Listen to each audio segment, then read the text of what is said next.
खुलुमबाय नोंथांमोनखौ बयखौबो बरायबाय। दिनै 31 आगस्ट 2023 बारायजायो बिस्थिबार। फैदो दिननि खौरांफोरखौ बेखेवनोसै। गुवाहाटी नोगोरमानि सिङाव थानाय मालिगाव फ्लाइअभारखौ मैया बेखेवनाय जाबाय। नाथाय बेखेवनायनि सिगांनो सानैसो मानसिफोरा जौ लोंनानै जौनि निसायाव फ्लाइअभाराव थांनानै फ्लाइअभाराव खामानि मावबाय थानाय सासे मानसिखौ नारानासि खालामग्रोदोंमोन। दायनिगिरिफोरा फुंबिलिनि 2:45 रिंगासो समाव फ्लाइअभाराव गारिखौ लाखिनानै उरुप ठाकुरिया, अनुप ज्योति चौधुरी, मुकुल नार्जारी, किरण बर', नुर इस्लाम आरो सामिनुल इस्लाम मुंनि मावथिफोरखौ इनाय बुदोंमोन। उनाव प्रजेक्ट मेनेजारआ पुलिसखौ खौरां हरनायाव दायनिगिरिफोरा पुलिसजों एरेस्ट खालामजादों। दा बे जाथायनि सायाव गुवाहाटी पुलिसआ गावसोरनि खामानिखौ मावगासिनो दङ आरो दायनिगिरिफोरखौ आयेननि गेजेरजों साजा होनानै पुलिसफोरा रादाय होनाय जादों। साउथ सालमारा मानकासार जिल्लानि सिङाव थानाय टेलिपारायाव सासे दुथां फिसाज्लाया गावनि बैसोगोरा जानाय बिमानि न'खौ अरजों सावदों आरो बिमाखौ न'निफ्राय बख'ना लाबोनानै दायनिगिरिया बे जाथायखौ खालामदों। न' सावजानाय बिमानि मुङा जाबाय सामिना बेवा आरो न' सावग्रा फिसाज्लानि मुङा जाबाय आब्दुस सामाद। सामिना बेवाया आब्दुस सामादखौ गावसानि आलासिनिफ्राय लाबोनानै खांफैदोंमोन। अदेबानि आब्दुस सामादा खांजानाय फिसाज्लासोमोन। सामिना बेवाया बुंनाय बायदिब्ला आब्दुस सामादा धोन सम्पति दाबिनानै सामफ्रामबो गावखौ इनाय खालामबाय थायोमोन आरो बिमाया मोजाङैबो थाबायनो हायामोन, हुइलचेयारनि हेफाजाबजोंसो थायोमोन।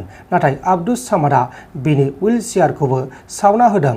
दा बे जाथायनि सायाव गामिनि रायजो राजाफोरा दायनिगिरिखौ एरेस्ट खालामनानै गोख्रों साजा होनो थाखाय पुलिसनिसिम दाबि खालामनाय जादों।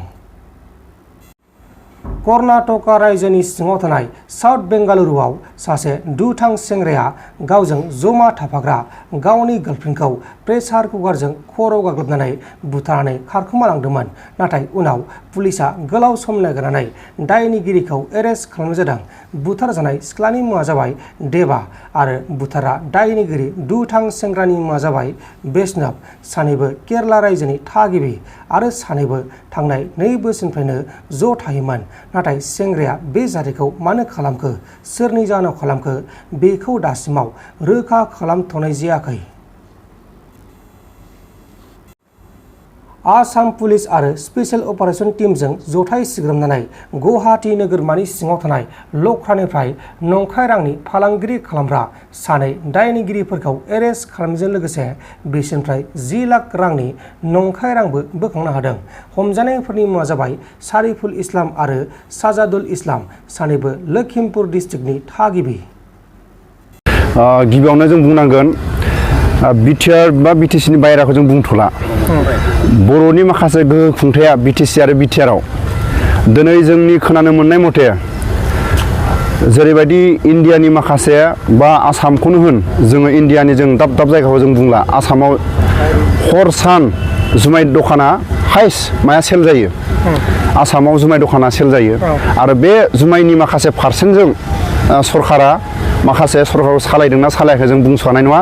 दा जोंनि खोनानो मोननाय मथे बांसिनै अवेन सकनिफ्राय माखासे सरकारनाव थाखाया पारसेन्ट थाङो।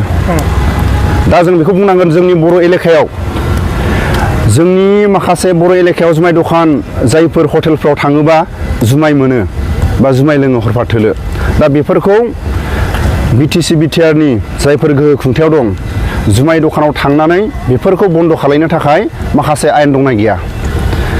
ना सरकारा अवेन सकनिफ्राय मोनफ्रोमबो बर' एलेकायाव बा बिटिसि बिटिआरनि सिङाव गामिफ्राव हर सान जुमाय गोजा लोंनायखौसो सरकारा पारमिसन हरखो।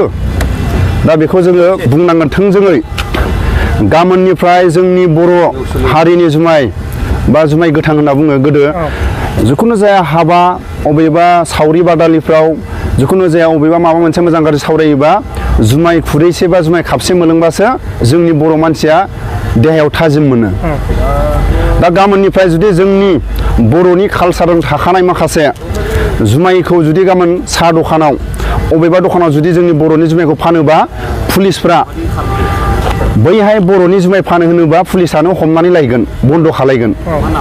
दा जायफोर बर' एलेकायाव वाइन शपखौ बुङालासिनो अबेबा साहा दखान अबेबा सोरनिबा दखानाव जुमाय गोजा फाननायखौ दिनै सोरबा पुलिसा मोनथिबाबो सोरबा सरकारा मोनथिबाबो मानो थाखाय बन्द' खालायनो थाङा गाबोननिफ्राय मोनफ्रोमबो बाजार अबेबा दखानाव बर'नि जुमायखौ फानलाय सरकारनि मानसियानो गाबोननिफ्राय जोंनि बर' मानसिया बन्द' खालायनाङा सरकारानो बन्द' खालायगोन बर'नि जुमाय फानोबा सरकारा माखासे पारसेन्ट मोना वाइन शपआव दिनै सरकारा माखासे पारसेन्ट मोनो बिनि थाखायनो वाइन शपनि सरकारि जुमायफ्राल' सेल जानांगौ आरो बे सरकारि जुमाय लोङोबा गंसे क्वार्टारावनो 150-200 थाखा आरो जोंनि जुमाय बर'नि बे जुमाय गोथां होनना बुङोबा गेलासेयाव 10 थाखा 10 थाखायाव सासे मानसिया गावनि गोसोखौ खापसे जुमाय लोङोबा देहाखौ थाजिम मोननानै थायो नाथाय दिनै हारसिं मानसियानो मालाबा हाफ लोङो क्वार्टार मोनसे मोननै लोङो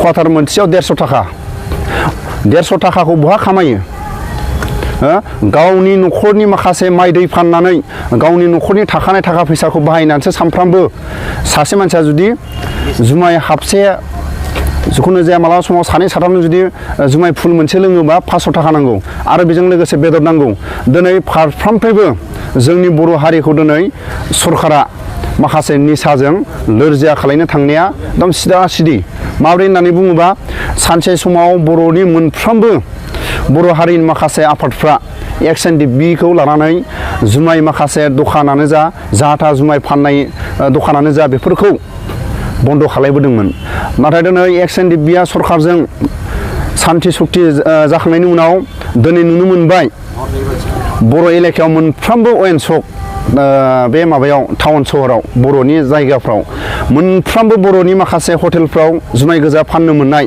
अब्ला दिनै NDB-आ सान्थि सुक्ति जाखांनायनि उनाव सरकारा नेनानै दंमोन नामा सरकारा NDB आफादा माला सरकारजों सावरायनानै समाधान जागोन NDB-आ समाधान जाखांनायनि उनाव दिनै मोनफ्रोमबो बर' एलेकायाव ड्राग्स गान्जा जुमाय बेफोरखौ दिनै मार्केट बाजार जेरै मैगं बाजार बेबायदिखौ जों दिनै बिनि थाखायनो जोंनि बर' हारिनि गेजेराव माखासे गुबुन गुबुन आफादफ्रा स्ट्रं जानांगौ वाइन शप दखाना बर' एलेकायाव जेनेरेल जायगायाव जुमाय दखानखौ होनांगौ बर'नि बे एलेकायाव वाइन शप लाइसेन्सखौ बन्द' खालायनांगौ आरो बर' एलेकायाव अबेबा साहा दखान अबेबा दखानाव जुमाय फाननायखौ बन्द' खालायनांगौ आरो मोनफ्रोमबो माखासे हाथाय बाजाराव जुमाय फाननायखौ बन्द' खालायनांगौ बेखौसो आं खावलायहरो मानो होनोबा XNDB-आ जेब्ला सान्थि सुक्ति फैबाय बेनिफ्रायनो गान्जानि दखान ड्राग्सनि दखान जुमायनि दखान मोनफ्रोमबो निसानि दखानखौ दा बर' एलेकायाव सरकारनि माखासे आखाइ दं नामा सोरबाया पुलिस थानाव थांनानै कमप्लेन हैयोबाबो